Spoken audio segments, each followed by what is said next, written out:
Se você tá ouvindo isso, se essa gravação chegou em alguém, é porque eu já tô morto. Fim da linha. Não tem escapatória pra quem faz o que eu tô fazendo agora. Eles vão me achar. Pode não ser hoje, pode não ser amanhã, mas eles vêm. Eu tô num quarto de motel na beira de estrada, algum lugar que nem eu sei o nome direito, o cheiro de mofo e cigarro velho tá impregnado em tudo. A luz do banheiro fica piscando, sabe? A cada 2 segundos uma escuridão rápida, e meu coração dispara junto. Eu tô falando baixo, colado no celular, como se eles pudessem ouvir através das paredes. Meu nome não importa mais, o que importa é o que eu fui. Sentinela da firma, linha de frente do comando na Zona Norte. Minha função era ver, ouvir e calar. Eu vi irmão virar estatística, vi moleque novo virar saudade, e tudo começava com uma palavra, um código que saía de um rádio ou de um Nextel. Uma ordem que parecia um papo de comadre, mas era uma sentença de morte. Eu tô tremendo tanto que mal consigo segurar esse aparelho. Cada carro que passa lá fora, cada porta que bate no corredor, eu acho que é a minha. É a cobrança chegando, e ela sempre chega. A verdade que vai me matar é essa. O comando não manda matar ninguém com um apaga ele. Isso é coisa de filme. A realidade é mais fria, mais corporativa. Existe uma linguagem, um dialeto secreto que só quem é da cúpula ou tá no dia a dia do problema entende. É a gíria do fim. Palavras que parecem inofensivas, mas que carregam o peso de um caixão. Manda um café pro fulano, por exemplo. Você acha que é gentileza? É a ordem para executar. Preciso que o cicrano vá buscar uma encomenda em Jacarepaguá. Jacarepaguá é longe, né? É o código para levar o cara pro tribunal do tráfico, de onde ninguém volta. Aquele ali tá tossindo muito. Significa que tá falando demais, é X9 cagueta. E a pior de todas, a que eu ouvi antes de decidir fugir. Vamos promover o moleque. Promover pra cova. Eles usam essa linguagem pra tudo. Para despistar a polícia que grampeia os telefones, claro, mas principalmente para manter a gente, a peãozada, na ignorância.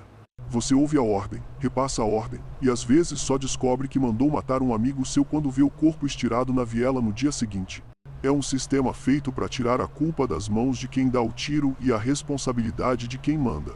É um jeito de fazer a morte virar só mais um processo administrativo na firma. Eu entrei nisso com 15 anos. Não vou mentir, não vou dizer que fui forçado. Eu queria o que todo moleque da favela quer. O tênis do momento, o respeito dos mais velhos, um jeito de botar comida na mesa da minha mãe sem precisar me humilhar por um salário mínimo. O comando me deu isso. Me deu uma pistola, um rádio e uma função. Eu era bom no que fazia. Tinha olho de águia, conhecia cada beco, cada laje, cada morador. No começo, era adrenalina. Era se sentir parte de algo maior, uma família que te protege, mas essa ilusão vai se quebrando aos poucos. A primeira vez que eu ouvi a gíria pra valer, eu não entendi. O gerente da Boca me chamou no rádio e disse: avisa o pessoal da contenção que o Jefinho vai precisar de um remédio pra dor de cabeça, um bem forte. Eu repassei. Meia hora depois, ouvi os tiros. Jefinho, um moleque que jogava bola comigo, tava devendo pra firma. A dor de cabeça dele era a dívida. O remédio forte foram 7 tiros de ponto .40. Naquele dia, eu vomitei atrás de uma caçamba de lixo. Eu não puxei o gatilho, mas eu fui a ponte. Minha voz no rádio foi o primeiro passo para a morte dele. A partir dali, cada código que eu ouvia, cada mensagem que eu repassava, eu via o rosto do Jefinho. A família se transformou num moedor de carne, e eu era uma das engrenagens.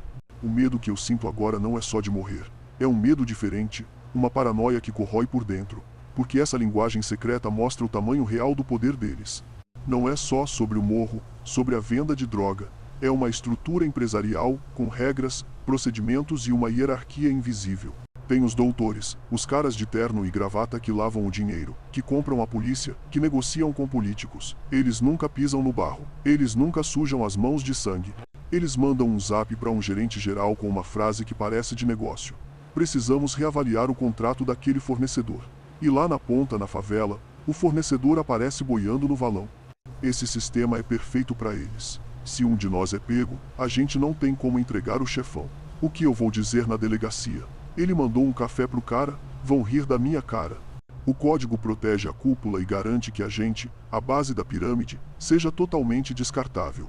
A gente morre, a gente é preso, e eles continuam lá, nos seus condomínios de luxo, seguros e impunes, apenas contratando um novo funcionário para ocupar a vaga que ficou aberta. Eu era leal a uma mentira, a uma marca.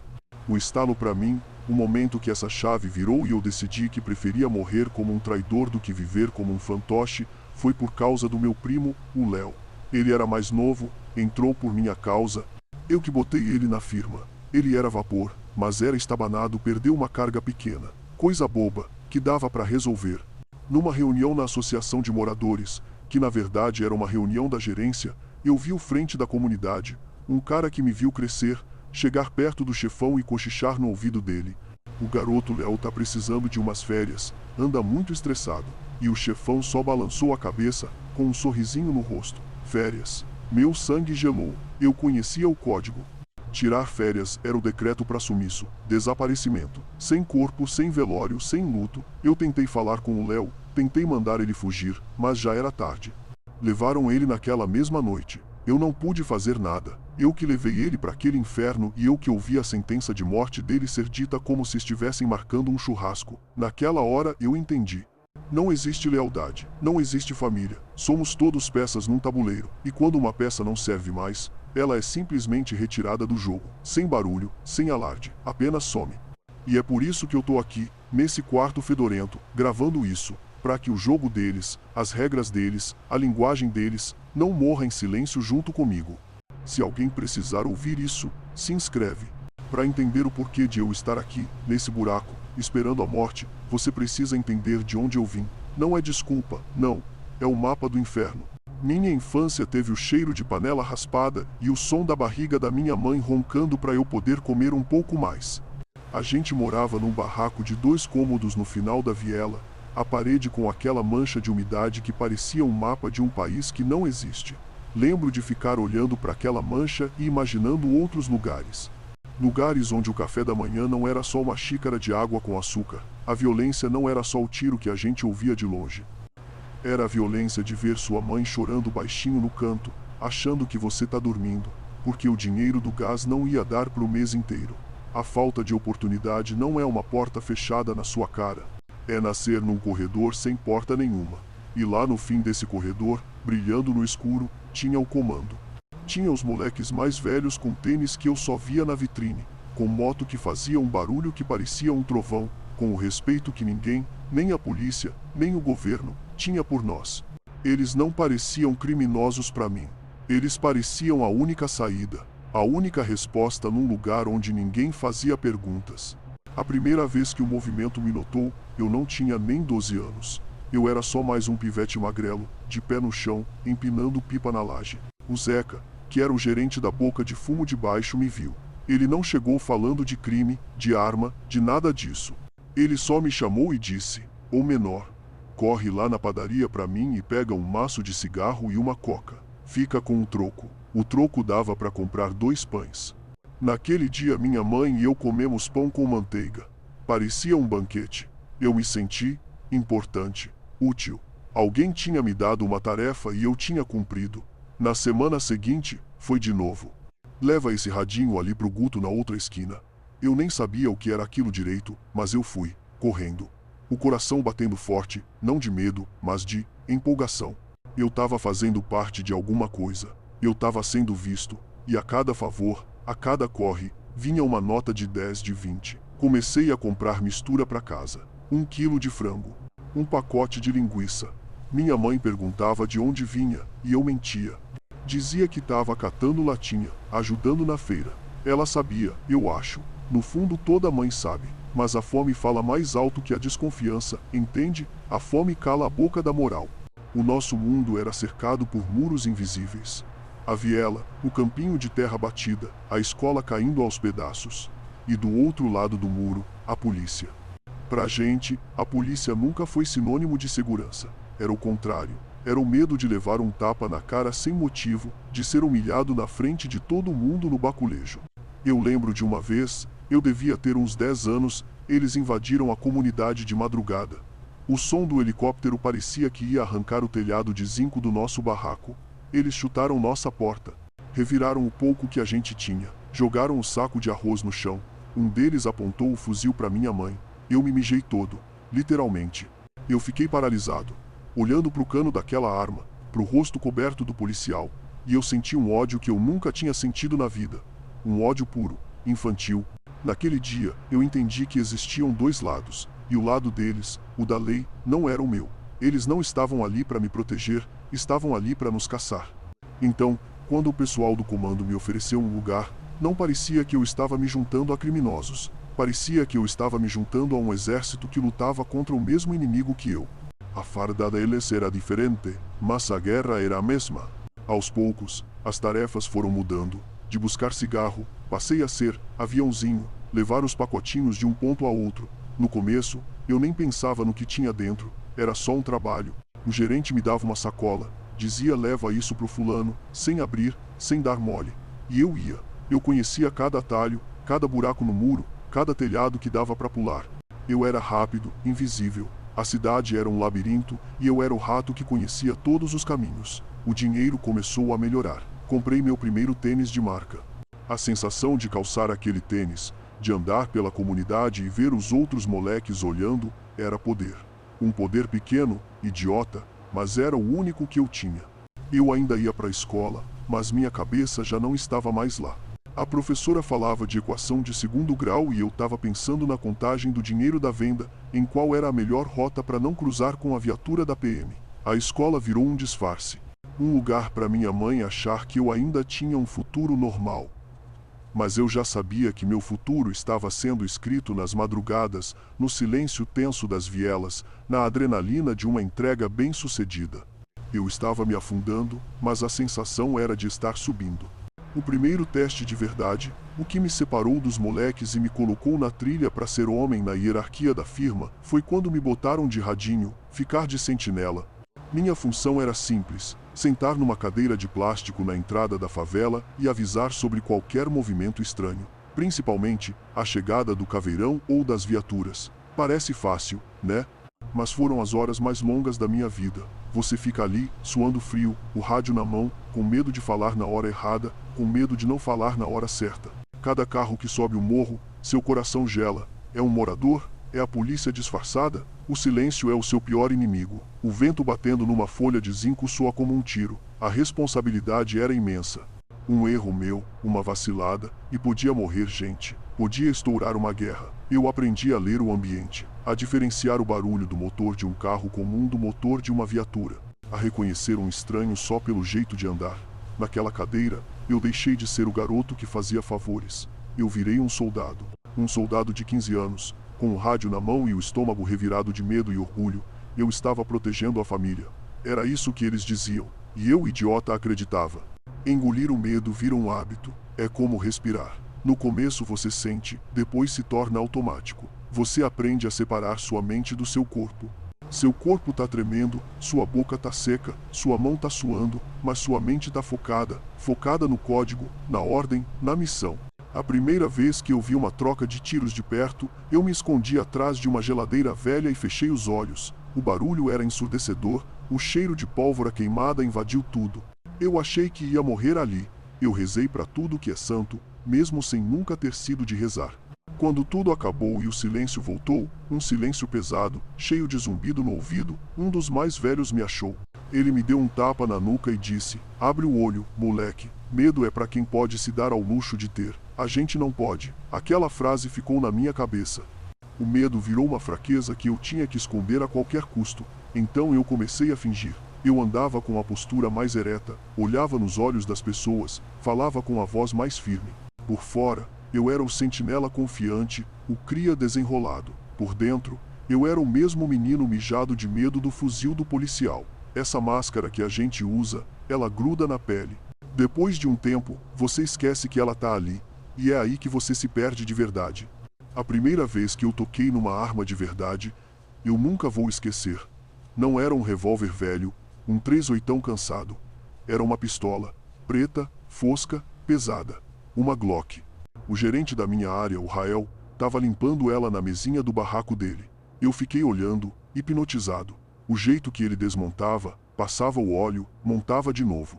Parecia um ritual sagrado. Ele percebeu meu olhar e sorriu. "Quer segurar?" Eu só assenti com a cabeça, não conseguia falar. Ele me passou a arma, sem o pente de munição. O metal era frio na minha mão suada. Pesava mais do que eu imaginava. Eu senti o poder daquilo, não era como nos filmes. Era um peso real, uma responsabilidade fria e mortal. Eu senti o gatilho com o dedo. A mola oferecendo uma resistência suave. Naquele segundo, eu entendi por que eles eram respeitados. Não era pelo dinheiro, nem pelas motos. Era por aquilo. A capacidade de terminar uma vida estava ali, na minha mão. Rael pegou a pistola de volta, colocou o pente e a prendeu na cintura, debaixo da camisa. Um dia, se tu for merecedor, vai ter a tua. Aquilo não foi uma promessa, foi uma meta. Eu saí de lá obcecado. Eu não queria mais só o tênis. Eu queria a minha Glock. Eu queria aquele peso, aquele poder, aquela capacidade de fazer o mundo parar e me ouvir. O passo seguinte foi inevitável. Depois de segurar a arma, o próximo teste era carregá-la. Não para usar, só para levar de um lugar para o outro. Uma noite, teve um boato de que os alemão da facção rival iam invadir. O clima ficou tenso. Rael me chamou no canto. Ele me deu um fuzil, um AR-15. Era enorme, desajeitado nas minhas mãos de adolescente. Leva isso lá para a contenção da mata, rápido. Vai por dentro, não dá mole na principal. Meu sangue sumiu. Carregar uma pistola escondida era uma coisa. Andar pela favela com um fuzil era outro nível. Eu enfiei a arma debaixo de um casaco grande, mas era impossível esconder direito. Cada passo que eu dava, eu sentia o cano batendo na minha perna. Eu suava tanto que o casaco ficou molhado. Eu via sombra em cada esquina. Achava que a qualquer momento ia ouvir um "perdeu, polícia". Eu nunca corri tanto na minha vida.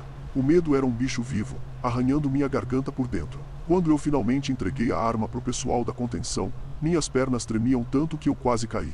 Mas o olhar de aprovação que eles me deram, o aceno de cabeça do chefe da contenção, aquilo valeu mais que qualquer dinheiro. Naquela noite, eu não era mais o aviãozinho, eu era confiável.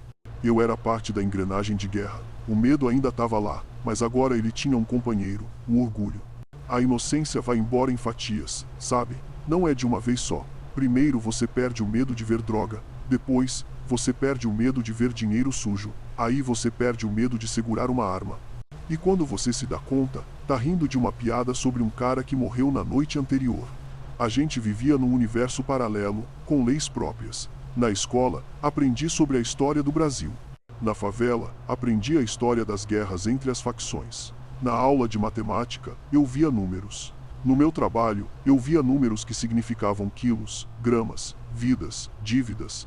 A descida pro inferno não é um pulo, é uma escada rolante suave. Você vai descendo devagar, conversando, rindo, e quando percebe, já tá no fundo do poço e nem lembra mais como era a luz do sol. Eu lembro de um dia, no campinho, a gente jogando bola. Molecada toda. No meio do jogo, chegou a notícia que um vapor de outra área tinha sido pego pelos rivais. O jogo parou por 1 minuto. Silêncio. Aí um dos mais velhos gritou: "Ele que deu mole, bora jogar." E a bola voltou a rolar. A vida continuou. A morte de alguém virou só uma pausa no futebol. Naquele dia, uma fatia bem grande da minha inocência foi embora. Eu entendi que ali, a vida era barata, e a minha não era exceção. O contato com a gíria do fim começou sutilmente. Antes das ordens de morte, vêm os códigos do dia a dia, que te preparam, te acostumam com a ideia de uma linguagem secreta. Camisa 10 era cocaína da boa. Tijolo era a maconha prensada. Baque era uma operação policial. A gente aprendia isso como se fosse um novo idioma. Era uma forma de pertencimento. Quem não conhecia os códigos era de fora. Era bucha, comédia. Falar a gíria era provar que você era da firma. Eu me sentia inteligente, esperto, por dominar aquele vocabulário. Mas eu ainda não entendia a profundidade daquilo. Eu não via que cada palavra era um tijolo na construção de um sistema de morte anônima. Eu ouvia os mais velhos falando no rádio: "Preciso de um eletricista para resolver um problema na rede ali da Rua 3. Eu achava que era um problema de luz de verdade. Só depois de um tempo eu fui entender que eletricista era o executor, o matador, e o problema na rede era um X9 que precisava ser apagado. Eles estavam falando de assassinato na minha frente, e eu, na minha inocência, na minha vontade de pertencer, não percebia a sentença de morte sendo decretada. Eu era um analfabeto funcional no idioma do crime. A desconfiança na polícia era o alicerce de tudo. O comando só existe porque o Estado não existe pra gente, ou só existe na forma de um fuzil apontado na nossa cara. Eles nos ensinaram a odiar a polícia, mas a verdade é que a gente já tinha todos os motivos para isso. A gente via os mesmos policiais que faziam batida violenta na comunidade, passando na boca de fumo depois para pegar o arrego, a propina semanal. Eles eram só outra facção, uma com uniforme e licença para matar. Essa hipocrisia era revoltante. O traficante pelo menos era o que era. Ele não fingia ser um anjo da guarda. O policial, não. Ele usava a farda, o símbolo da lei, para extorquir, para agredir, para ser tão criminoso quanto a gente. Então, como você confia num sistema desses? Como você acredita que a justiça vai funcionar para você? Não acredita. Você busca sua própria justiça. E o Tribunal do Tráfico era isso, uma resposta torta para um sistema podre. O comando se apresentava como a ordem no meio do caos que o próprio Estado criava. Eles não deixavam roubar morador, não deixavam ter briga de vizinho. Eles criavam uma ilusão de paz e segurança que a gente nunca teve. E a gente comprava essa ilusão, porque era a única venda. Lembro do primeiro decreto que eu presenciei, mesmo sem entender. Tinha um cara na comunidade, o Marquinhos. Ele bebia demais, arrumava confusão. Um dia, ele bateu na esposa. A mulher foi reclamar na Associação de Moradores, que era o escritório do tráfico. No frente da favela, o chefe ouviu a história toda, calado. No final, ele só falou pro braço direito dele: "Esse Marquinhos tá com uma tosse que não passa. Leva ele no posto de saúde pra ver isso." Eu estava perto, ouvi tudo. Achei que ele ia levar uma surra, um corretivo. No dia seguinte, o Marquinhos sumiu. Ninguém nunca mais viu. Anos depois, eu entendi. A tosse que não passa era o comportamento problemático dele. E o posto de saúde era o cemitério clandestino na mata atrás do morro. Eles mataram um cara por bater na mulher, não por uma questão de moral, mas porque ele estava desestabilizando o ambiente de negócios. Ele estava chamando a atenção. E tudo que chama a atenção é ruim para a firma. Naquela época, eu achei que era justiça. Quem mandou ser otário? Hoje, com o barulho do ar-condicionado velho desse motel zumbindo no meu ouvido, eu vejo a frieza. Não foi justiça, foi controle, foi a eliminação de uma variável indesejada. Foi uma decisão de negócios, executada com um código que parecia quase um cuidado. A transição de garoto para criminoso é marcada pelo momento em que você para de questionar.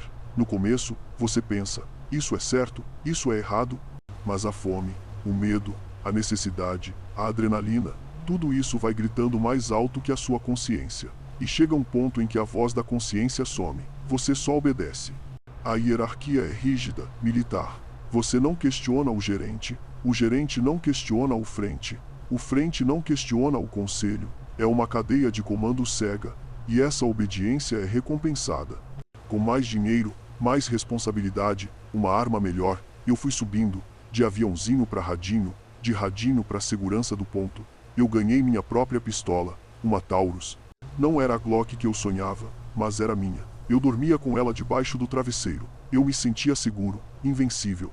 Aos 17 anos, eu já tinha visto mais morte e mais dinheiro do que a maioria das pessoas vê na vida inteira. Eu não tinha mais amigos fora do movimento. Minha família era a firma.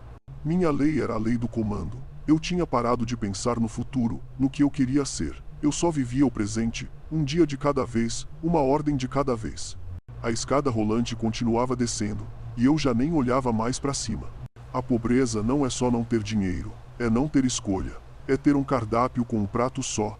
Ou você aceita um subemprego, ganhando uma miséria para ser humilhado o dia todo e nunca sair do lugar, ou você entra pro movimento. Para um garoto de 15 anos, qual você acha que parece mais atraente? O caminho que te oferece um salário mínimo no fim do mês ou o que te oferece um fuzil? Uma moto e o respeito de todo mundo na semana que vem? É uma escolha óbvia, mas é uma armadilha. Eles te vendem um sonho de poder e riqueza, mas não te contam o preço. O preço é a sua alma, é a sua paz, é a sua vida. Você vira uma ferramenta, uma peça descartável. Enquanto você tá sendo útil, tá tudo bem. Te dão tapinha nas costas, te chamam de irmão. Mas no primeiro erro, na primeira vacilada, você descobre que irmão é só uma palavra. A mesma mão que te deu a pistola é a que vai assinar sua sentença de morte com uma frase codificada. Eu olho para trás agora, para aquele menino magrelo correndo para buscar cigarro pro traficante, e eu sinto pena dele. Ele não tinha a menor ideia do pacto que estava fazendo. Ele só queria comprar pão para a mãe dele. Ele só queria um pouco de dignidade. E o diabo apareceu oferecendo exatamente isso. O ambiente te molda. As vielas escuras, o cheiro de esgoto misturado com maconha, as paredes cheias de pichação com as iniciais da facção, tudo isso vira a sua paisagem normal. A desconfiança vira seu estado natural. Você não confia em ninguém de fora e aprende a não confiar totalmente em ninguém de dentro. Você aprende a sorrir para quem você odeia, a concordar com o que você discorda. É um jogo de sobrevivência constante. Cada dia que você acorda vivo é uma vitória. Eu lembro de ter que decorar o rosto de todos os policiais do batalhão da área, os carros descaracterizados que eles usam, os informantes que andavam pela comunidade. A minha mente virou um arquivo de ameaças. E no meio disso tudo, a gente tentava ter uma vida. Tinha o baile funk no fim de semana, um churrasco na laje. Mas até nesses momentos, a tensão estava lá. Ninguém nunca relaxava de verdade. O rádio estava sempre ligado. As armas estavam sempre por perto. A gente dançava, bebia, mas com um olho no copo e outro na entrada da favela. A gente aprendeu a viver numa guerra de baixa intensidade, onde o inimigo podia ser o policial, o traficante rival ou o irmão do seu lado que tá de olho no seu posto. O contraste entre quem eu era e no que me tornei é um abismo. Eu lembro de chorar quando meu passarinho de estimação morreu. Eu tinha uns 8 anos. Senti uma dor genuína pela perda daquela vidinha. 10 anos depois, eu passava por um corpo estirado no chão, coberto por um lençol, e a única coisa que eu pensava era, menos um problema para a firma. O que acontece com uma pessoa para mudar tanto assim? É um processo de endurecimento. O coração vira pedra para aguentar o tranco. Você cria uma casca para se proteger da dor, da culpa, do horror. Mas essa casca te isola de todo o resto também. Do amor, da alegria, da esperança. Você vira um fantasma andando entre os vivos. Eu me tornei um especialista em não sentir. Eu via um amigo de infância sendo levado para o tribunal e meu trabalho era garantir que ninguém interferisse. Eu ouvia no rádio a ordem para mandar um café para alguém e minha função era repassar a mensagem, sem piscar. Eu virei a engrenagem perfeita que eles queriam, eficiente, obediente e vazia. E é esse vazio que tá me gritando agora, aqui nesse quarto de motel. O eco de todas as emoções que eu matei dentro de mim tá voltando para me assombrar antes que eles cheguem para terminar o serviço. Depois que você vira radinho, o caminho natural é virar vapor. É a primeira promoção de verdade. Você sai da cadeira de plástico e entra no jogo do dinheiro. Eu lembro da primeira vez que o Rael, que era o gerente da minha área, me deu uma carga para vender. Eram 50 papelotes de cocaína. Ele botou na minha mão e disse: "Não perde a conta. Não fia para ninguém. E se a polícia chegar, essa porra some." A sensação é de poder e pânico ao mesmo tempo. O dinheiro entrava rápido, muito mais do que eu ganhava para ficar de sentinela, mas a pressão era outra coisa. Você vira o alvo principal. Para a polícia, você é o traficante. Para os rivais, você é o caixa eletrônico que eles querem roubar. E para sua própria firma, você é uma planilha de lucros e perdas. Todo dia tinha a prestação de contas. Você senta na frente do gerente, com o caderno na mão, e ele confere cada centavo. Se faltar R$ 10, você tem que explicar. É uma humilhação silenciosa. Eles te olham como se você fosse um ladrão em potencial, mesmo você arriscando a vida por eles. É o primeiro sinal de que a palavra irmão tem um prazo de validade. Você é irmão enquanto tá dando lucro. Se começar a dar prejuízo, bom, aí eles arrumam outro irmão para te substituir. A subida para soldado não é com festa, é com sangue. Acontece no dia que o morro esquenta e você, que era só um vendedor, precisa segurar um fuzil e defender a boca. Na minha vez, os alemão tentaram invadir de madrugada. Foi um inferno. Tiro comendo solto, rajada de AK-47 rasgando os barracos de madeira, o cheiro de pólvora no ar. Eu era só um moleque, 18 anos, tremendo atrás de um muro de contenção com um fal pesado pra caralho na mão. Eu nem sabia atirar direito, só apontava na direção do barulho e puxava o gatilho. Eu fechei os olhos em vários momentos. Quando o sol começou a raiar e os tiros pararam, eu tava vivo, sujo de barro, com o ouvido zumbindo, mas vivo. Um dos frentes passou por mim, me deu um tapa nas costas e disse: "Agora sim, hein, menor", virou homem. Eu não me sentia homem, eu me sentia um animal assustado que tinha sobrevivido por sorte. Naquela mesma semana, me deram uma pistola para andar na cintura o tempo todo. Era a minha graduação. Eu tinha provado que não ia correr. Mas o que eu provei de verdade é que eu era burro o suficiente para morrer por eles. E a partir desse dia, a gíria começou a fazer mais sentido. Eu não era mais só o ouvinte. Eu era a potencial ferramenta para fazer a gíria virar realidade. Minha primeira missão como soldado não foi numa guerra. Foi mais suja. Tinha um dono de bar na entrada da comunidade que não queria pagar a taxa de segurança. Ele era um senhor trabalhador, achava um absurdo. Rael me chamou e disse: vai lá com o Beto e dá um susto no velho. Manda ele acertar o relógio, senão a gente fecha a loja dele para balanço. Acertar o relógio era pagar o que devia. Fechar para balanço era quebrar tudo. Eu fui. Meu estômago estava revirado. A gente entrou no bar, vazio, só o velho limpando o balcão. Beto, que era mais velho de firma, nem falou nada. Só virou uma mesa com um chute. O barulho das garrafas quebrando foi alto. Eu fiquei parado na porta, com a mão na pistola na cintura, tentando parecer mal. O velho olhou para mim. Ele não parecia com medo, parecia decepcionado. Ele me viu crescer, eu comprava bala no bar dele quando era criança. E agora eu estava ali ameaçando ele. Naquele olhar eu vi o que eu tinha me tornado. Eu não era um guerreiro defendendo a comunidade. Eu era um bandido extorquindo um trabalhador. Um covarde. O velho pagou no dia seguinte, e eu nunca mais consegui olhar na cara dele. A lealdade que eles cobravam era baseada nisso, te forçar a quebrar seus próprios princípios até você não ter mais nenhum. Por ter desenrolado a situação do bar sem precisar de violência maior, ganhei a confiança do Rael. Ele me tirou do pelotão de frente e me botou como segurança pessoal dele. Agora eu andava colado nele, o dia todo. Era um upgrade e eu ganhava mais, comia do bom e do melhor na casa dele, mas era também uma prisão. Eu ouvia tudo, eu via tudo. Era eu quem ficava na porta das reuniões, de fuzil na mão, enquanto ele conversava com gente que eu nunca imaginei, e foi aí que eu comecei a entender a verdadeira dimensão do negócio. Não era sobre vender droga na favela. A favela era só o depósito, o chão de fábrica. O verdadeiro jogo era jogado muito acima das nossas cabeças. Eu ficava ali, parado por horas, ouvindo trechos de conversas sobre contêineres no porto, sobre liberação de cargas na alfândega, sobre planilhas de importação. Eram termos que eu não entendia direito, mas soavam como uma empresa grande, e a paranoia aumentava. Ser sombra do chefe significava que se alguém quisesse pegar ele, tinha que passar por mim primeiro. Eu não dormia direito. Qualquer moto que subia a rua de noite, eu já pulava da cama. Eu virei os olhos e os ouvidos de um rei de lata, num castelo de cartas prestes a desmoronar. A cena mais surreal que eu vi foi a do arrego. Toda sexta-feira, pontualmente às 10 da noite, subia um Mogen preto, sem identificação, com o vidro fumê. Parava na frente da casa do Rael. Eu ficava na cobertura, com o binóculo, dando a segurança. Do carro, descia um capitão da PM, fardado. Ele entrava na casa do Rael, sentava no sofá da sala dele, tomava um uísque importado e pegava um envelope grosso de dinheiro. A conversa era tranquila, pareciam amigos de longa data. Falavam de futebol, de família.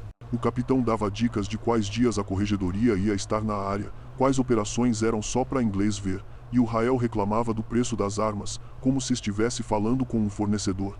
Eu olhava aquilo e meu cérebro dava um nó. O mesmo batalhão que matava nossos irmãos em operações era o que recebia salário da gente para não atrapalhar o negócio. Não existia lado, não existia guerra. Era um grande balcão de negócios, e as vidas dos soldados, tanto os de farda quanto os de chinelo, eram só a moeda de troca. A lealdade que a gente jurava ter era uma piada. Éramos leais a uma firma que pagava o salário do nosso próprio assassino em potencial. E não era só a polícia. O buraco era muito mais embaixo. Perto da eleição, a coisa ficava explícita. Um dia, eu estava fazendo a segurança do Rael numa reunião na associação de moradores. Chegou um cara engomadinho, de sapato social, se dizendo assessor de um candidato a vereador. O papo foi reto. O candidato queria os votos da comunidade. Em troca, ele prometia brecar um projeto de construção de uma UPP no nosso morro e ainda arrumar umas licenças para uma cooperativa de vans que, na verdade, era nossa, usada para lavar dinheiro e transportar material. O Rael ouviu tudo, balançando a cabeça. No final ele só perguntou: e qual é o incentivo para a gente garantir a boca de urna?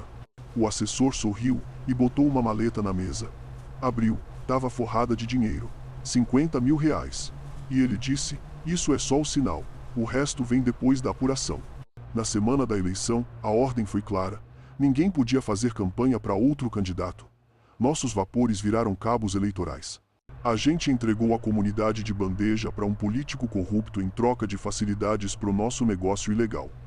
A gente vendia o futuro do nosso próprio povo por um pouco mais de tranquilidade para traficar. Foi nessa época, ouvindo as conversas do Rael, que eu ouvi pela primeira vez o nome que mudaria tudo, o Doutor. Não era um apelido de bandido, como Tigrão ou Parazinho. Era um título. Rael estava no telefone um dia, e a postura dele mudou completamente. Ele, que era o todo-poderoso no morro, falava baixo, com o respeito que beirava o medo. Sim, senhor, doutor. Entendido, doutor. A operação será otimizada conforme a sua orientação. Pode deixar. Ele desligou o telefone suando. Eu nunca tinha visto ele daquele jeito. Eu perguntei, na curiosidade, quem era. Ele me olhou com um olhar frio e disse: não queira saber. Só entenda que a gente aqui é o corpo. O doutor é o cérebro. A gente faz barulho, suja a mão de sangue e de graxa. Ele fica no silêncio, no ar-condicionado, fazendo a coisa toda funcionar de verdade. Ele é o dono da porra toda, e a gente nem sabe o nome dele de verdade. Aquilo me gelou. A gente se achava dono do morro, mas éramos só funcionários de um fantasma, um CEO do crime que ninguém via, ninguém conhecia, mas cuja palavra era a lei final. Acima de qualquer frente de favela, acima do próprio comando. A gente era só uma franquia. Minha posição de confiança me deu acesso à sala do cofre, literalmente. Era um quartinho nos fundos da casa do Rael, com uma porta de aço. Lá dentro, o dinheiro da venda da semana ficava empilhado antes de ser recolhido. Eu ajudava a contar. Eram montanhas de notas de 10, 20, 50. Eu nunca tinha visto tanto dinheiro na minha vida. Dava para comprar um carro de luxo por semana. E todo esse dinheiro, essa fortuna, não ficava no morro. Uma vez por semana vinha um carro forte, de uma empresa de segurança privada, com escolta e tudo, e levava os malotes, como se fosse um banco. Eu perguntei pro Rael para onde ia. Ele riu e disse: vai ser lavado. Vira posto de gasolina, supermercado, igreja evangélica. O dinheiro volta limpinho pro bolso do doutor. Ali eu entendi que o tráfico de drogas era só o primeiro passo. O verdadeiro poder estava na lavagem de dinheiro, em transformar o sangue e o vício da favela em capital legítimo no asfalto. E nós, que morríamos e matávamos por aquele dinheiro sujo, nunca veríamos um centavo dele depois que ele ficasse limpo. A gente era só a mão de obra da colheita. A festa era em outra mesa. Com a proximidade do poder, a gíria do fim se tornou meu pão de cada dia. Eu não só ouvia, como agora entendia o contexto. Eu estava na sala quando as decisões eram tomadas. Um dia, um gerente de outra área veio conversar com o Rael. Ele estava reclamando de um vapor dele, que estava falando demais, se exibindo nas redes sociais com arma e dinheiro. Um risco para a operação. Rael ouviu pacientemente.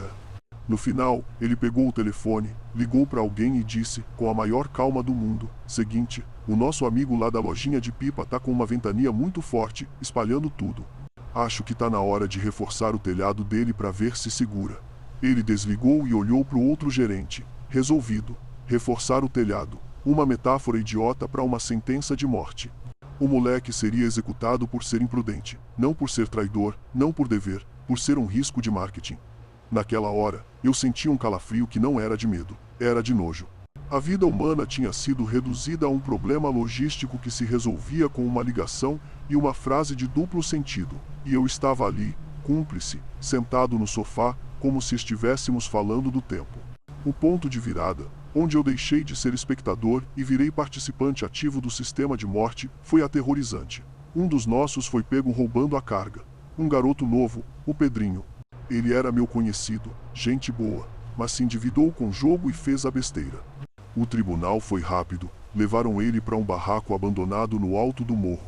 Rael era o juiz, não houve gritos, não houve tortura, foi uma conversa de RH.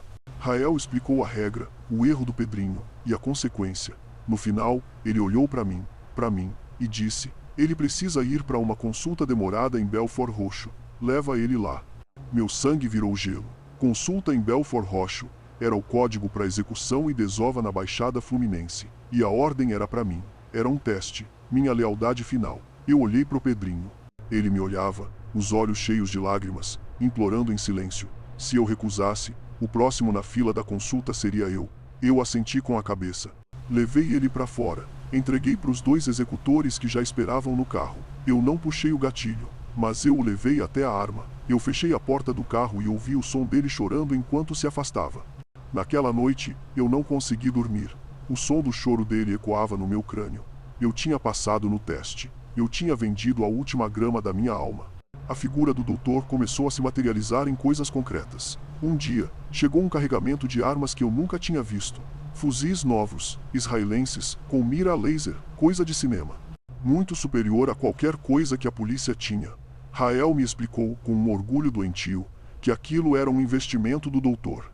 Ele tinha um contato direto num cartel colombiano que trocava cocaína pura por armamento de guerra vindo do leste europeu. A negociação era feita em Miami, o pagamento em criptomoeda e a entrega no Porto do Rio, em contêineres de peças de trator. A complexidade da operação era de uma multinacional. A gente no morro se sentia poderoso com aquelas armas na mão, mas a verdade é que éramos só os seguranças de um galpão. O verdadeiro dono do negócio estava jogando xadrez em um tabuleiro global, enquanto a gente se matava num jogo de damas sujo de sangue no chão de terra batida da favela. Aquele fuzil moderno na minha mão não era um símbolo do meu poder. Era um símbolo da minha insignificância. Eu era o peão na frente do tabuleiro, o primeiro a ser sacrificado para proteger as peças mais importantes. O ciclo se repetia na minha frente, e eu não conseguia mais ignorar. Eu via os moleques de 12, 13 anos, me olhando com a mesma admiração que eu tinha pelo Zeca anos atrás. Eles vinham me pedir para dar uma oportunidade, para deixar eles fazerem um corre. E eu via nos olhos deles a mesma fome, o mesmo desespero, a mesma ilusão que eu tive. Eu me tornei o que eu mais odiava e o que eu mais admirava. Eu era o portão de entrada para o inferno. Eu comecei a dar desculpas, a dizer que não tinha vaga, para mandar eles estudarem, mas era inútil. Se não fosse eu, seria outro. O sistema era maior que eu. O comando não era um grupo de pessoas, era uma ideia. Uma ideia podre que se alimentava da miséria e da falta de esperança. E eu era um dos seus sacerdotes, recrutando novos fiéis para o sacrifício. Cada vez que um garoto me chamava de padrinho, uma parte de mim morria, porque eu sabia que eu não estava apadrinhando um futuro, eu estava apadrinhando uma cova. E o pior era saber que, para o doutor, lá na sua cobertura de luxo, aqueles meninos eram apenas números numa estatística de recrutamento, a reposição barata da mão de obra descartável. A lógica empresarial do doutor começou a interferir diretamente na cultura da favela. Por anos, o crack era proibido no nosso morro. Era uma regra de honra, porque a gente via como a droga destruía as famílias. Era ruim para os negócios, criava zumbis, atraía a atenção errada, mas um dia, chegou a ordem de cima, uma ordem direta do doutor, repassada pelo Rael. O mercado consumidor demanda um produto de baixo custo e alto retorno. Vamos iniciar um projeto piloto de distribuição de derivados. Derivados. Eles nem chamavam de crack, era um termo de marketing. Rael estava visivelmente contrariado. Ele argumentou que ia foder a comunidade. A resposta que veio, por mensagem, foi curta e grossa. A comunidade é o mercado. Adapte-se ou será substituído.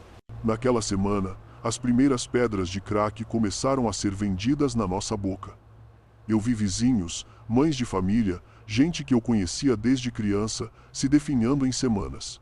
E o lucro da firma triplicou. O doutor, de onde quer que ele estivesse, estava certo na sua análise de mercado.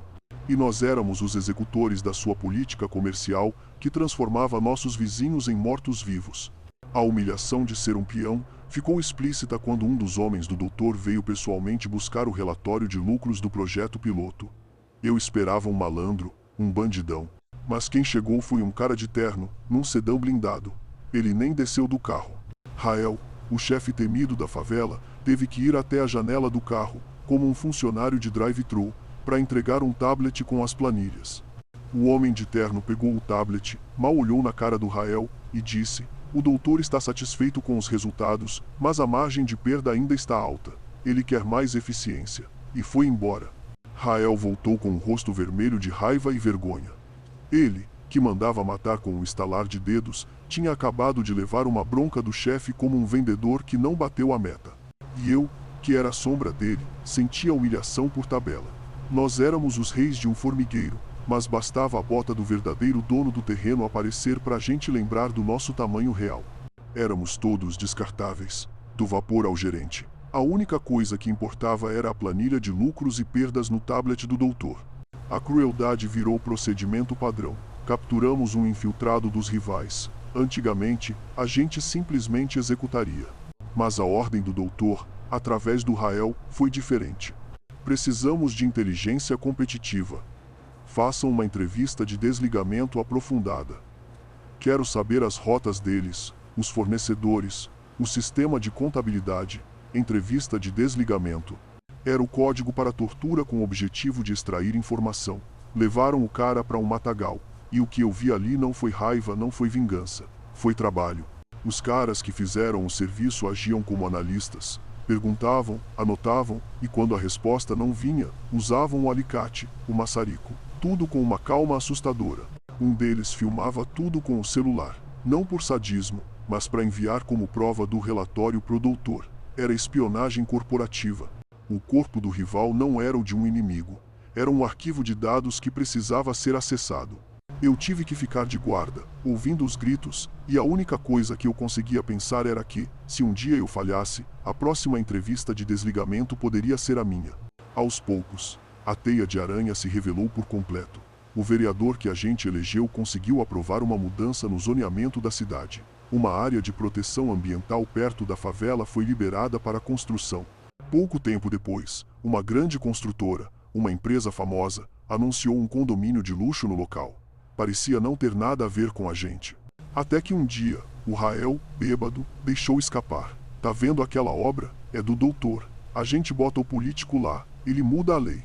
O doutor constrói com o nosso dinheiro sujo, vende os apartamentos, e o dinheiro volta 5 vezes maior e limpo como uma lágrima de anjo. A peça final se encaixou. A guerra no morro, as mortes, a droga, a corrupção policial, a política, tudo era parte de uma única máquina gigantesca de lavagem de dinheiro. Nós éramos a parte mais barulhenta e sangrenta da máquina, a parte que atraía toda a atenção da mídia e da polícia, enquanto o verdadeiro crime, o de colarinho branco, acontecia em silêncio, à luz do dia. Com licença da prefeitura, nós éramos a cortina de fumaça perfeita.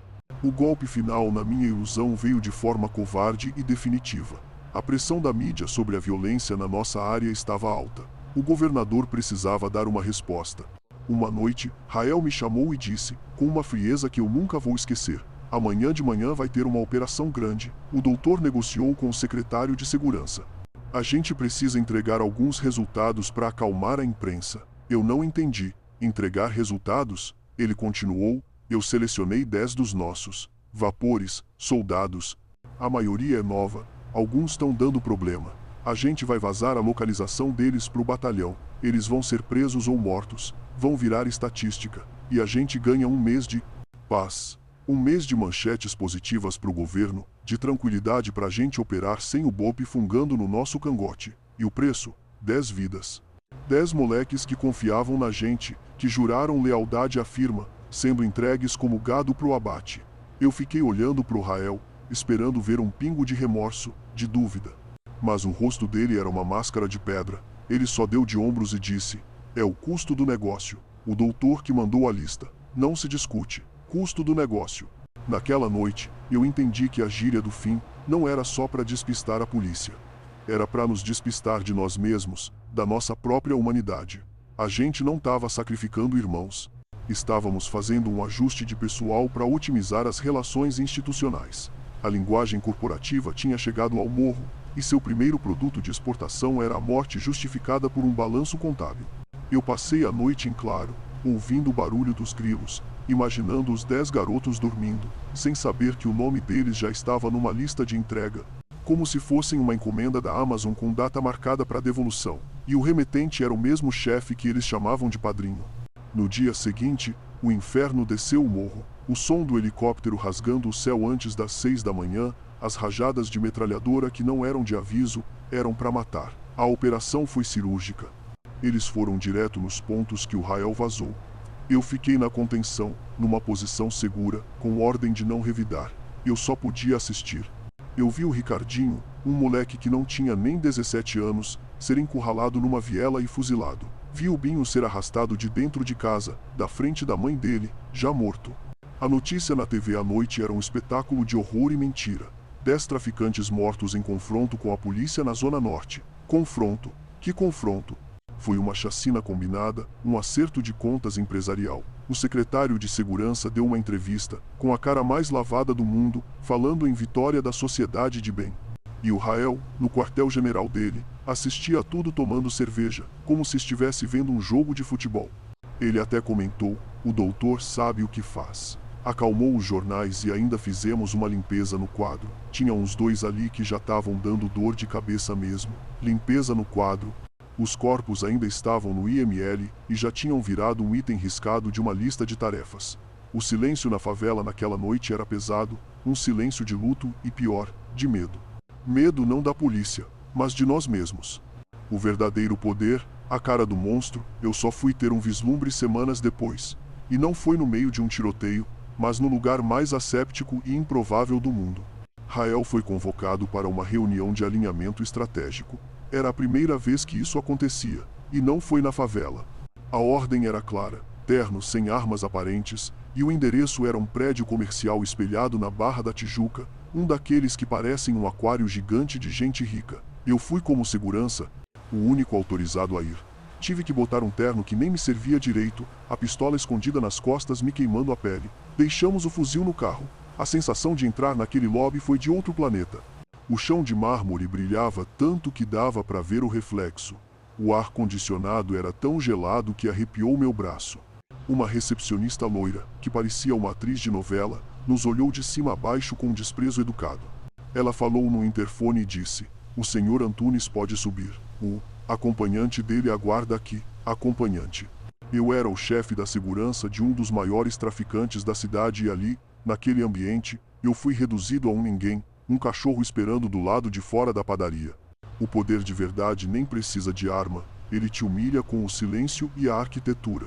Fiquei quase 2 horas sentado num sofá de couro branco, desconfortável pra caralho, me sentindo um bicho no meio da sala de visitas. Ninguém falava alto. O único som era o de teclados de computador e o zumbido do ar. As pessoas que passavam por mim usavam roupas que custavam mais do que eu ganhava em um ano. Me olhavam de relance, com uma mistura de curiosidade e medo, como se eu fosse um erro na paisagem. Eu, que impunha respeito na favela, que fazia homem feito baixar a cabeça, ali eu era invisível, ou pior, era uma mancha. Eu comecei a entender que a nossa guerra, nossos códigos, nossas armas, tudo aquilo era a parte suja, barulhenta e, no fundo, insignificante do negócio. O verdadeiro jogo acontecia ali, naquelas salas com persianas, com homens de gravata falando em planilhas e projeções de lucro. A violência que a gente praticava era só a matéria-prima, o minério bruto que era extraído da nossa miséria para ser refinado e transformado em poder de verdade naquelas salas. O cheiro dali não era de pólvora, era de dinheiro limpo e de um poder tão grande, mas tão grande, que não precisava nem levantar a voz para mandar matar 100 de nós. Bastava um clique no mouse. Quando o Rael saiu da sala de reunião, ele parecia ter envelhecido 10 anos. O rosto estava pálido, a camisa social grudada de suor nas costas, apesar do frio do ambiente. Ele não falou nada. Só caminhou rápido em direção ao elevador. Ele segurava um tablet, desses caros, com uma capa de couro. Segurava com tanta força que os nós dos dedos estavam brancos. O silêncio dentro do carro, na volta para a favela, era ensurdecedor. Eu nunca tinha visto o Rael daquele jeito. Ele era um cara explosivo, arrogante, que não tinha medo de nada. Mas ali naquele carro, ele parecia um garoto que tinha acabado de levar uma bronca do pai. Ele olhava pela janela, mas não via nada. A cabeça dele estava a milhas de distância, ainda naquela sala de reunião. Eu não ousei perguntar nada. Apenas dirigi, sentindo a atenção dele preencher cada centímetro do veículo. A transição do mundo corporativo da Barra para as ruas esburacadas da nossa comunidade foi um choque. Era como voltar de uma viagem a outro país. E eu tive a certeza de que o Rael tinha acabado de se encontrar com o rei daquele país, o tal do doutor, e o rei não tinha ficado satisfeito com o trabalho do seu governador de província. Naquela noite, o Rael se trancou no escritório dele e bebeu uma garrafa de uísque inteira, sozinho. Eu fiquei de guarda na porta, ouvindo o silêncio e o barulho do gelo no copo. Perto das 3 da manhã, ele me chamou, a voz estava arrastada, os olhos vermelhos. Ele estava destruído. Ele apontou pro tablet em cima da mesa. Olha essa merda, ele disse. Olha no que a gente se transformou. Eu hesitei. Aquilo era informação confidencial, coisa da cúpula. Mas ele insistiu, com um gesto de cabeça. Eu peguei o tablet. A tela acendeu, e o que eu vi não era uma lista de nomes, não era um mapa. Era uma planilha. Uma planilha de Excel, perfeitamente organizada, com gráficos de pizza e barras coloridas. O título era Análise de Performance, Unidades de Negócio, terceiro trimestre. Eu rolei a tela para baixo, cada favela controlada por eles era uma unidade de negócio. A nossa era o N07. Tinha colunas para faturamento bruto, entorpecentes, faturamento líquido, lavagem, custos operacionais, folha de pagamento, armamento, arrego. Parecia o relatório de uma empresa normal. E foi ali, no meio daqueles números frios, que eu encontrei o verdadeiro horror, a verdade que me fez decidir gravar isso tudo hoje. Numa das abas da planilha, chamada Gestão de Ativos, estava a lista de todos os funcionários da nossa área. Meu nome estava lá. Ao lado, minha função, segurança nível 3. E o meu custo mensal de manutenção. Eles tinham calculado quanto eu custava para a organização. Eu era uma linha numa planilha, mas o pior não era isso. Havia uma coluna com um título que gelou minha alma, status do ativo. A maioria estava como operacional. Mas alguns, os 10 moleques que morreram na operação combinada, estavam marcados em vermelho. E o status deles não era morto ou abatido, era ativo depreciado para ajuste de balanço. Depreciado, como um carro velho, uma máquina que não serve mais. Eles não foram assassinados. Eles foram baixados do inventário da empresa. A vida deles, o sangue deles na viela, tudo foi reduzido a um termo contábil para justificar uma perda necessária visando um ganho estratégico maior. Eu senti um enjoo tão forte que quase vomitei ali mesmo. Aquele era o segredo. A gíria do fim que a gente usava no morro era só uma versão tosca, um dialeto de peão. A verdadeira linguagem da morte era essa, fria, corporativa, impessoal. Era a linguagem de um CEO limpando o estoque. Eu continuei a explorar aquela planilha maldita, hipnotizado pelo horror. Havia projeções, metas de crescimento, análises de mercado. Falavam em expandir a participação de mercado na Zona Oeste, em otimizar a logística de distribuição com novos parceiros e em reduzir a taxa de perda de material humano. Material humano. Nós éramos isso. O Rael, vendo minha cara de choque, começou a falar, a voz embargada pelo álcool e pelo desespero. Ele me mostrou isso, o doutor, não pessoalmente, numa tela. Um rosto numa tela, num escritório que podia ser em qualquer lugar do mundo. Ele me explicou cada gráfico. Disse que nossa eficiência estava baixa, que a taxa de mortalidade por conflito interno estava afetando a produtividade. Ele falou como se estivesse gerenciando uma fábrica de parafusos, e não um exército de homens armados. O Rael começou a chorar. Um choro baixo, seco, de pura humilhação. Ele disse que se eu não alcançasse as metas do próximo trimestre, eu seria remanejado. Remanejado, porra. Ele usou essa palavra. A gente sabe o que é ser remanejado. Eu sabia. Era o código mestre, o eufemismo final.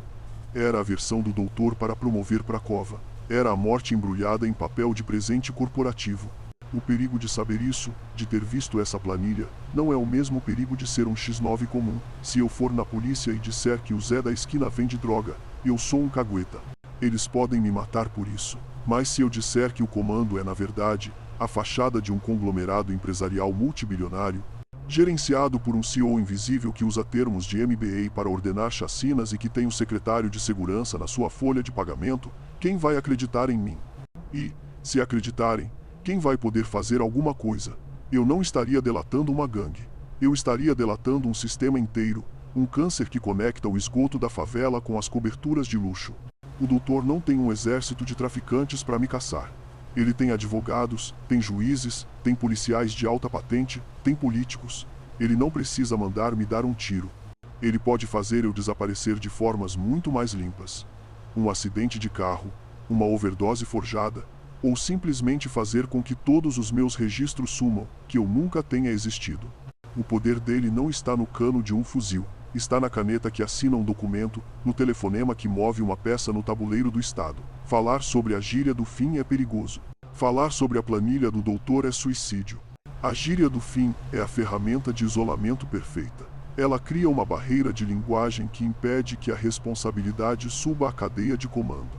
O soldado que atira ouve do gerente a ordem de mandar um café. Ele não ouve assassine o fulano. O gerente, por sua vez, recebe do frente a instrução de que o cicrano precisa ser desligado da operação. O frente, como o Rael, ouve do doutor que é preciso descontinuar um ativo não performático. Cada nível da hierarquia tem seu próprio eufemismo, sua própria forma de se distanciar do ato brutal da morte. O sangue fica sempre na mão do nível de baixo. O doutor, lá no topo, provavelmente dorme como um anjo, porque ele não manda matar ninguém. Ele apenas toma decisões de negócio difíceis para garantir a saúde financeira da organização. Ele é um gestor, não um assassino. A planilha que eu vi era a prova disso, era a bíblia desse sistema. E ela mostrava que a violência, a guerra, o tráfico, e tudo isso era apenas um detalhe sujo, uma nota de rodapé no plano de negócios de um império construído sobre a nossa ignorância e o nosso sangue. Nós, os irmãos do comando, éramos os funcionários mais estúpidos e leais de uma empresa que nos via como gado. Com as mãos tremendo, eu rolei a planilha para uma aba mais antiga, um arquivo morto do ano anterior. Eu digitei o nome do meu primo, Léo, e lá estava ele, Leonardo Batista. Função: operador logístico nível 1, vapor. Data de admissão e a data de término do contrato. Na coluna, status do ativo, estava escrito, descontinuado por ineficiência operacional. E na coluna ao lado, a mais cruel de todas, custo de rescisão, R000, custo zero. As férias que ele foi forçado a tirar, o desaparecimento dele, a dor da minha tia que nunca pôde enterrar o filho, tudo aquilo, para o doutor, foi uma demissão sem custos. Uma forma de cortar despesas. Meu primo não foi morto por ser um traidor, por uma dívida de honra, por nada do que a gente imaginava. Ele foi eliminado porque a perda da carga que ele cometeu entrou na planilha como um prejuízo, e a análise de custo-benefício indicou que era mais barato descontinuá-lo do que recuperá-lo. Eu fiquei olhando para aquelas palavras na tela, custo de rescisão, R000, e o mundo inteiro desabou. Meu primo, o menino com quem eu empinava pipa, valia menos que a bala que o matou. Ele era um zero à esquerda na contabilidade do inferno. Foi naquele instante, olhando para o nome do Léo transformado em lixo contábil, que a chave virou dentro de mim. A lealdade cega, o medo, o orgulho de pertencer, tudo virou cinzas. O que sobrou foi um tipo de raiva fria, uma clareza desesperada. Eu não era um soldado de uma família. Eu era um item de estoque numa prateleira. E como qualquer item, eu tinha um prazo de validade. Olhei de novo para a planilha e encontrei meu nome. Ativo de alto potencial, dizia. Mas eu sabia o que aquilo significava. Significava que meu custo-benefício ainda era positivo. No dia em que eu cometesse um erro, no dia em que me tornasse inconveniente, meu status mudaria para depreciado ou descontinuado com a mesma facilidade com que se aperta a tecla delete. A morte do Léo não foi uma traição. Foi um procedimento operacional padrão. A morte dos 10 moleques não foi um sacrifício. Foi um investimento em relações públicas. E a minha vida, a vida de todos nós, era apenas uma variável no cálculo de lucro do doutor. Decidi ali, com o tablet na mão e o Rael roncando bêbado na cadeira, que eu não ia ser mais um número apagado em silêncio. Se eu ia morrer, e eu sabia que ia, eu levaria a planilha deles, a linguagem deles, o sistema podre deles, comigo para o túmulo. E deixaria essa gravação como a única prova de que eu, e todos os outros, um dia fomos mais do que apenas um ativo humano. A verdadeira natureza da gíria do fim, portanto, ela é uma tradução. Uma tradução da linguagem fria e desumana do poder corporativo para a linguagem passional e brutal da rua. Eles no topo falam em otimização de recursos humanos. Nós na base entendemos como vamos promover o moleque. Eles falam em neutralizar uma ameaça à estabilidade do mercado. Nós entendemos como manda um café Prox 9. É um sistema bilíngue de assassinato. Essa tradução serve a um propósito fundamental: manter os dois mundos separados. Mantém os executivos do crime com as mãos limpas e a consciência tranquila, como se não tivessem nada a ver com o sangue derramado. E nos mantém, os soldados, acreditando que estamos lutando uma guerra por honra, por família, por território, quando na verdade estamos apenas cumprindo as metas de produtividade de um gerente invisível. Nós somos o departamento de recursos humanos mais violento do mundo, e nossas ferramentas de trabalho são pistolas e fuzis. A revelação mais aterrorizante não é que o crime é organizado como uma empresa. É que a empresa é organizada como um crime, e nós somos os idiotas na linha de frente que morrem acreditando na mentira que eles nos contam no nosso próprio dialeto. Como você luta contra um inimigo que você não pode ver? Como você atira numa planilha? Como você declara guerra a um conceito? O poder do doutor e de gente como ele não está na força, mas na invisibilidade. Eles criaram um sistema onde a violência é terceirizada, delegada para nós, os desesperados, os sem escolha. Nós assumimos todo o risco, nós sujamos as mãos, nós morremos, nós vamos presos. E eles? Eles continuam em suas reuniões, em suas salas com ar-condicionado, movendo o dinheiro, comprando mais poder, completamente isolados da sujeira que eles criam. Esta confissão, este áudio, eu sei que não vai derrubar o sistema. Sou só eu, um ex-traficante num quarto de motel fedorento, esperando a morte.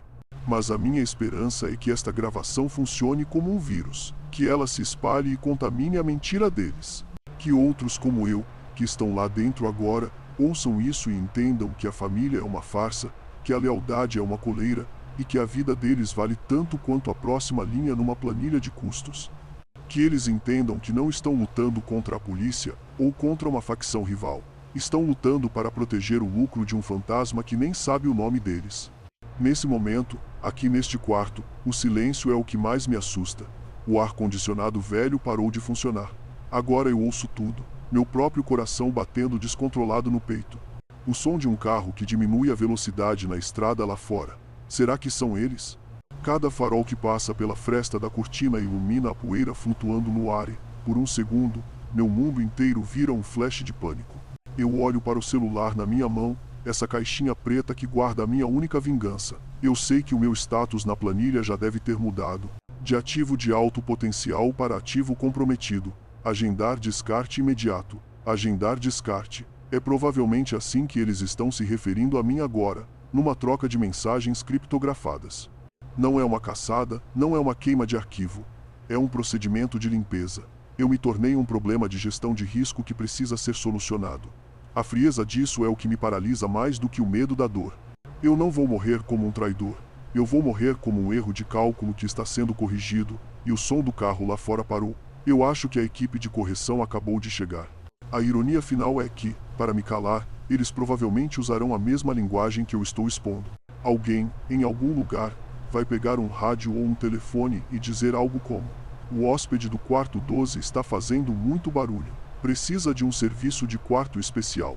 Ou talvez, aquele pacote que estava em trânsito precisa ser devolvido ao remetente, e os executores, os meus antigos irmãos, virão cumprir a ordem sem entender o quadro completo. Eles virão calar um X9, um traidor. Não saberão que estão, na verdade, silenciando uma das poucas pessoas que viu a verdadeira face do sistema que os escraviza. Eles virão me apagar para proteger um chefe que os vê como números, que os sacrifica sem pensar duas vezes para ajustar o balanço da empresa. Eles são as ferramentas da própria opressão. E eu, que já fui uma dessas ferramentas, agora sou o prego defeituoso que precisa ser martelado de volta para o lugar, ou arrancado de vez. A porta do corredor acabou de ranger.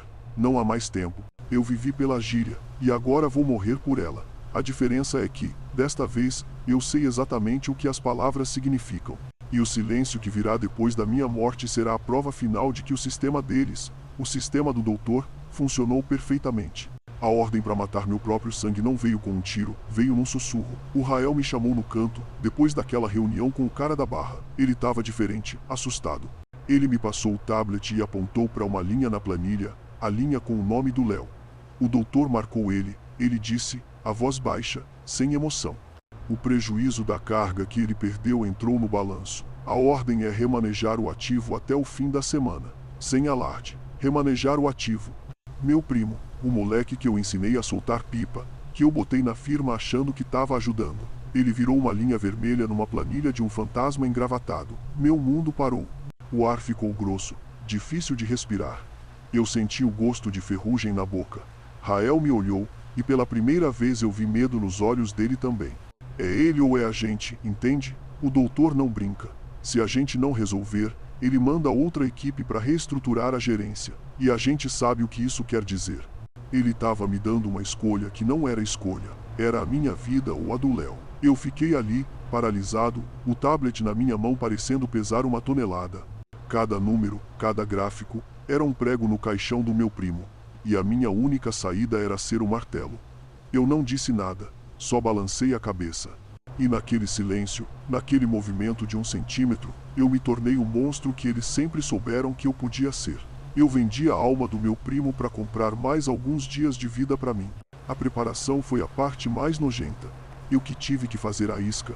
Na sexta-feira à noite, mandei uma mensagem pro Léo, a mensagem mais difícil que já escrevi na vida.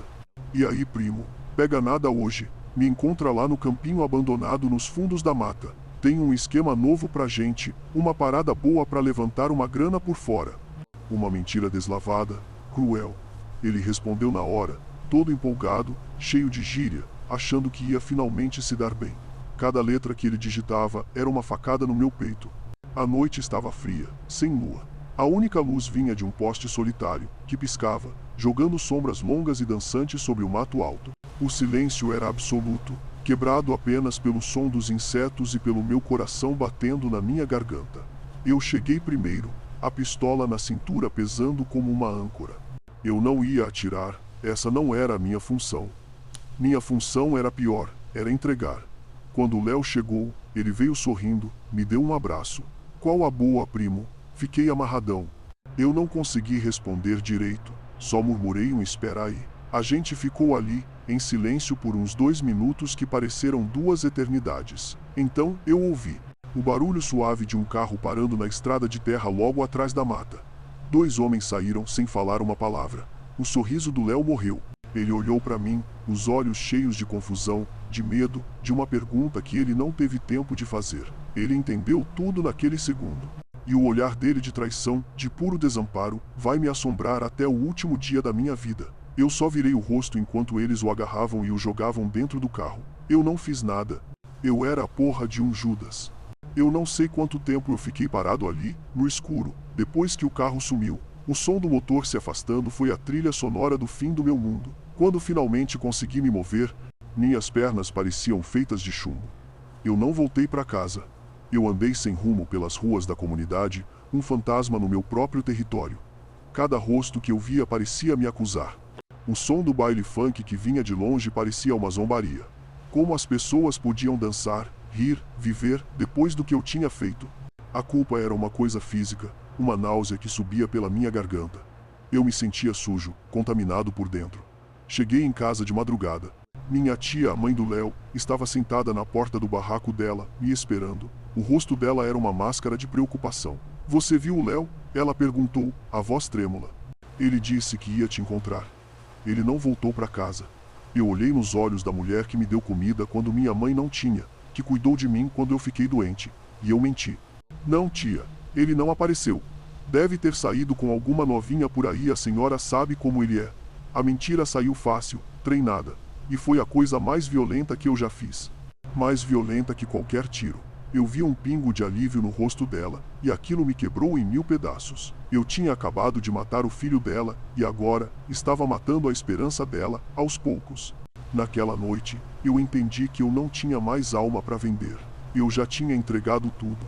A fuga começou naquela mesma madrugada. Eu não podia mais ficar ali. Cada canto daquela favela era um lembrete do meu crime. A cara da minha tia, o sorriso do Léo, o som daquele carro partindo. Eu entrei no meu barraco, peguei uma mochila e joguei dentro todo o dinheiro que eu tinha guardado, uns 30 mil reais. Peguei a minha pistola e 2 caixas de munição. Não peguei roupa, não peguei documento, não peguei foto. Eu não queria levar nada daquela vida comigo. Eu saí andando, antes do sol nascer, sem olhar para trás. Peguei o primeiro ônibus que apareceu, um que ia para a Central do Brasil. De lá, entrei num outro, sem nem olhar o destino. Eu só queria distância. Começou ali a minha nova vida, a vida de um fantasma. Eu me tornei um ninguém, um homem sem nome, pulando de motel barato em motel barato, em cidades que eu nem sabia que existiam. Minha identidade virou o medo. Medo de cada sirene, de cada carro que andava devagar demais, de cada rosto que me olhava por mais de um segundo. A paranoia virou minha única companheira. Eu comia comida enlatada, dormia com a arma debaixo do travesseiro e passava os dias trancado no quarto, olhando pela fresta da cortina. Eu escapei da firma, mas não escapei da sentença. Porque a verdade é que o comando não precisa te achar.